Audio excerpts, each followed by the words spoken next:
কৰিব ওলাইছোঁ ক্লাছ 10ৰ অনুশীলনী 5.3 এক নম্বৰটো আছে তলৰ সমান্তৰ প্ৰগতিসমূহৰ যোগফল নিৰ্ণয় কৰা। এক নম্বৰটো আছে 2 7 12 ... 10টা পদলৈ। 2 নম্বৰটো এনেকৈ আছে 12টা পদলৈ, ইয়াত এই তিনিটা দিয়া আছে।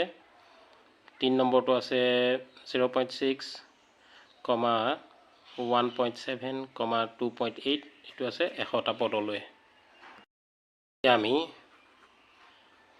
প্ৰথম অংকটো কৰিব ওলাইছোঁ। ইয়াত আছে 2 7 12 ... কেইটা পদলৈ আছে? 10টা পদলৈ। এতিয়া আমি উলিয়াব লাগে, যোগফল নিৰ্ণয় কৰিব লাগে। প্ৰগতিৰ যোগফলৰ সূত্ৰ এটা আছে, আমি সূত্ৰটো প্ৰথমতে পাতি ল'ম। S = n/2 twice a plus n-1 into d bracket close। সূত্ৰটো কৰিবৰ কাৰণে আমি এই সূত্ৰটো জানিব লাগিব। এইটো হৈছে যোগফলৰ সূত্ৰ। S = n/2 into twice a plus n-1 into d। এতিয়া n মানে হৈছে আমাৰ যিমানটা পদ আছে, ইয়াত যেটা 10টা পদ আছে, গতিকে n ৰ মানটো হ'ব 10। a মানে হৈছে প্ৰথম পদটো হ'ব 2 আৰু d টো আহি যাব, d টো আমি উলিয়াই ল'ব লাগিব। এইটোৰ পৰা দ্বিতীয় পদৰ পৰা প্ৰথম পদটো আমি বিয়োগ কৰিব লাগিব। এতিয়া আমাৰ প্ৰথম আছিলে ইয়াত প্ৰথম পদ a = 2 হ'ব। তাৰপিছত d টো উলিয়াই ল'ব লাগিব, d উলিয়াব লাগিব। দ্বিতীয় পদৰ পৰা প্ৰথম পদটো আমি বিয়োগ কৰিব লাগিব।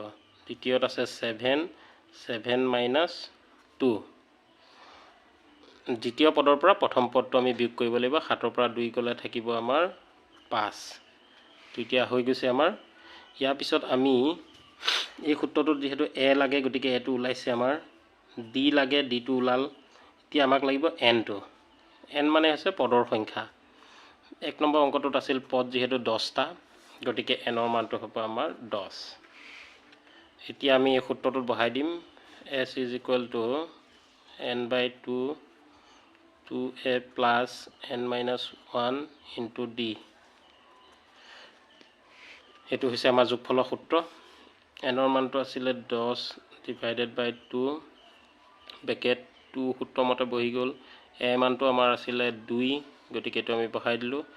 যোগ আছে যোগ, n ৰ মানটো আমাৰ আছিল 10 10 - 1 ডিষ্টেঞ্চ d টো হ'ব আমাৰ 5, এইটো d মান 5 দিয়া আছে, গতিকে 5টো আমাৰ ইয়াত বহি গ'ল।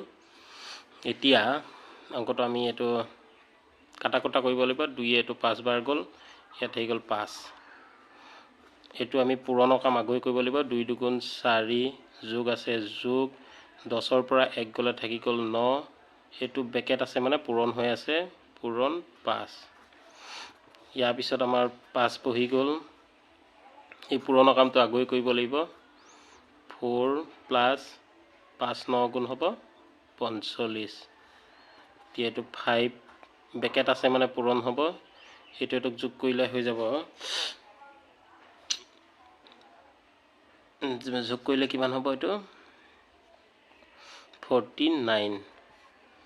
এতিয়া আমি এই দুটা পূৰণ কৰিব লাগিব। আমি দুটা পূৰণ কৰিলে পাম 245। এইটো হৈছে আমাৰ প্ৰথমটোৰ এনসাৰ। এতিয়া আমাৰ ইয়াৰ পিছৰটো আছে, আমি এতিয়া ডাইৰেক্ট কৈছোঁ। ইয়াত a মানটো দিয়া আছে, এই প্ৰথম পদটো হ'ব। প্ৰথম পদটো আছে -37। এতিয়া আমি ডিষ্টেঞ্চ d মানটো উলিয়াব লাগিব। d মানটো দ্বিতীয়, এইটো যিহেতু আমাৰ দ্বিতীয় পদ আছে, দ্বিতীয় পদৰ পৰা প্ৰথম পদটো আমি বিয়োগ কৰিব লাগিব। দ্বিতীয় পদটো কি আছিলে আমাৰ? -33 আছে। এই সূত্ৰমতে বিয়োগ কৰিব লাগিব, বিয়োগ চিন দিলোঁ। এইটো অলৰেডি বিয়োগ আছে, গতিকে ব্ৰেকেট দিব লাগিব -37। এইটো আমি দ্বিতীয় পদটো পাতি ল'লোঁ। দ্বিতীয় পদ আছিল -33। যেহেতু আমাৰ d টো উলিয়াব হ'লে দ্বিতীয় পদৰ পৰা প্ৰথম পদটো বিয়োগ কৰিব লাগে, গতিকে এই বিয়োগ চিনডাল আমি দিলোঁ। এতিয়া আমাৰ প্ৰথম পদটো আছিল মাইনাছৰ 37, ইয়াত মাইনাছৰ 37টো বহাই দিলোঁ। এতিয়া এইটো আমাৰ মাইনাছৰ 33 হ'ল, এইটো বিয়োগ বিয়োগে বিয়োগে আমাৰ হৈ যাব যোগৰ 37। এতিয়া বিয়োগৰ 33 আছে, প্লাছৰ 37 আছে। এতিয়া ডাঙৰ যিহেতু যোগৰটো ডাঙৰ, গতিকে ইয়াত যোগ চিন নিদিলে হয় বাৰু।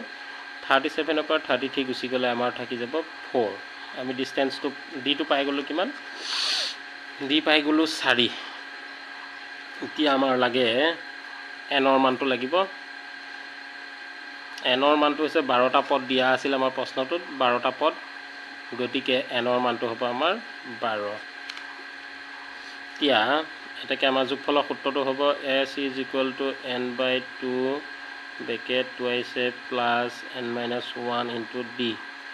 সেইটো হ'ব। এইবাৰ এতিয়া এনৰ মান আছে, এনৰ মানটো 12 আছে, গতিকে 12 বহি গ'ল, ডিভাইডেড বাই সূত্ৰমতে 2 হ'ল, 2 ইয়াত বহি গ'ল। এ মানটো আমাৰ দিয়া আছে মাইনাছৰ 37, ব্ৰেকেট দিব লাগিব মাইনাছৰ 37। এই যোগ আছে, আমি ইয়াত যোগ দিম। এনৰ মানটো আমাৰ আছিল যিহেতু 12, এনৰ মান 12 হ'ল, মাইনাছৰ 1 হ'ল। ডি মানটো আছিলে 4, ইয়াত 4 বহি গ'ল। এইটো কাটা কুটা গ'লে ছবাৰ গুচি গ'ল। এতিয়া এইটো ব্ৰেকেট দিছোঁ, এইটো মাইনাছ আছে, গতিকে ইয়াত মাইনাছ বহিব। এই দুটা আমি পূৰণ কৰিব লাগিব। 2 7 গুণ 14 4 উকলিল 1, 3 2 গুণ 6 1 7, এইটো 7 হৈ গ'ল। এতিয়া যোগ আছে, যোগ বহি গ'ল। 12ৰ পৰা 1 গুচি গ'লে আমাৰ হ'ব 11। এইটো পূৰণ আছে, ব্ৰেকেটৰ বাহিৰত থাকিলে পূৰণ হৈ থাকে। ব্ৰেকেট ক্ল'জ 6, এইটো ব্ৰেকেট দিলোঁ, মাইনাছৰ 74 প্লাছ আছে প্লাছ, এই দুটা পূৰণ কৰিলে হ'ব আমাৰ 44। 11কে 4কে পূৰণ কৰিলে 44। এতিয়া 6 পূৰণ দিলোঁ, এইটো যিহেতু ব্ৰেকেট আছে, গতিকে বাহিৰটোৰ লগত পূৰণ হ'ব। এতিয়া আমি ইয়াত চাব লাগিব, এইটো বিয়োগৰটো ডাঙৰ, যোগৰটো সৰু, গতিকে ইয়াত আমাৰ বিয়োগ চিন বহিব। বিয়োগৰটো 74 আছে, গতিকে বিয়োগ চিন ডাঙৰ, গতিকে বিয়োগত বহিব এইটো। সেইটো পৰা এইটো বিয়োগ কৰিলে আমাৰ হ'ব 4 গ'ল থাকিল 0, 7ৰ পৰা 4 গ'লে 3। এতিয়া আমি এই দুটা পূৰণ কৰিব লাগিব। 3 6 গুণ 18 হৈ গ'ল, 0 আছিল 0 বহি গ'ল, বিয়োগ এডাল আছে, গতিকে ইয়াত আমাৰ বিয়োগ বহি গ'ল। তো এনচাৰটো আমাৰ হৈ গৈছে। ইয়াৰ পিছতোত আমাৰ পইণ্টত আছে, পইণ্টত থাকিলেও কথা নাই, একেই সূত্ৰ হ'ব।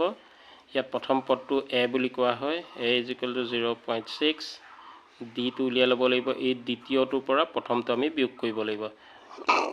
1.7 মাইনাছ 0.6, এইটো এতিয়া আমাৰ বিয়োগ কৰিলে হ'ব 1.7 0.6, এইটো 7ৰ পৰা 6 গ'লে থাকিল 1, পইণ্ট আছিল 0.1টো বহি গ'ল, এইটো হ'ব 1.1। এতিয়া আমি উলিয়াব লাগে এনৰ মান। এনৰ মানটো যিহেতু 100টা পদ দিয়াই আছে, গতিকে এনৰ মানটো হ'ব 100। এতিয়া আমি এছৰ সূত্ৰত বহাই দিছোঁ, n/2 ব্ৰেকেট টুৱাইছে plus n-1 d, bracket close.